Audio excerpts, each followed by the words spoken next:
প্রতি বছরের মতো এবারও কোরবানির ঈদ ঘিরে চামড়া সংরক্ষণে ব্যাপক আয়োজন ট্যানারি শিল্পনগরীর ১৪২টি কারখানায়। বছরের ৬০ থেকে ৭০ ভাগ চামড়া আসে ঈদকে কেন্দ্র করে। কাঁচা চামড়া সংগ্রহ থেকে শুরু করে চামড়া প্রক্রিয়াজাত ও রপ্তানি করতে শেষ মুহূর্তের প্রস্তুতি গ্রহণ করেছে বিভিন্ন ইউনিটের শ্রমিকরা।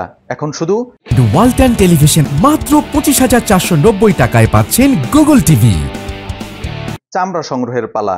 আমরা ট্যানারিগুলো মোটামুটি প্রস্তুত। আমাদের এখানে যে সিজনাল যে শ্রমিক থেকে আরম্ভ করে আনুষঙ্গিক যে কেমিক্যাল, লবণ সবকিছুই আমাদের প্রস্তুত আছে। ঈদে প্রচুর চামড়া আসবে, তাই পরিষ্কার পরিচ্ছন্নতা সহ ট্যানারির মেশিনগুলো চালিয়ে দেখে নিচ্ছেন শ্রমিকরা। কুরবানি উপলক্ষে আমরা মোটামুটি ব্যস্ত সময় পার করতেছি। ঈদ উপলক্ষে আমাদের নিয়োগ দেওয়া হয়েছে, কাজ প্রস্তুতি করছি এখন আমরা।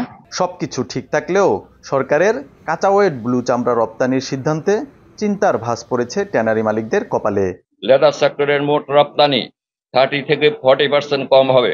নতুন প্রেক্ষাপটে সরকারের নতুন কিছু সিদ্ধান্তে এ শিল্প নতুনভাবে শুরু হবে বলে আশা করছেন বিশিষ্টজনরা। সরকারের এই উদ্যোগ হয়তো আগামী চামড়া শিল্পে একটা সুস্থতা ফিরিয়ে আনার লক্ষ্যে কার্যকর ভূমিকা রাখবে বলে আমাদের বিশ্বাস। চামড়া প্রক্রিয়াকরণে মাদ্রাসাগুলোতে এবার সরকারের ফ্রি লবণ দেওয়ার নতুন সিদ্ধান্তকে সাধুবাদ জানিয়েছেন মাদ্রাসা কর্তৃপক্ষ সহ সাধারণ মানুষ।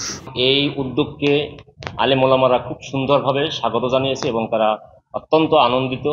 সরকার যে উদ্যোগ নিচ্ছে চামড়ার ব্যাপারে, এই জন্য আমরা জনগণ স্বতঃস্ফূর্তভাবে এটা আনন্দিত। আমাদের উপদেষ্টা পরিষদদেরকে আমরা আন্তরিকভাবে ধন্যবাদ মোবারকবাদ জানাচ্ছি।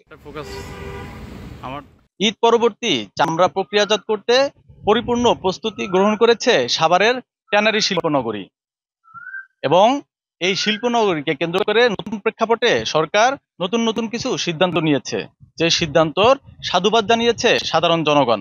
তবে মিশ্র প্রতিক্রিয়া দেখিয়েছে ট্যানারি মালিকরা। আসাদুজ্জামান খায়রুল, মাই টিভি, সাভার।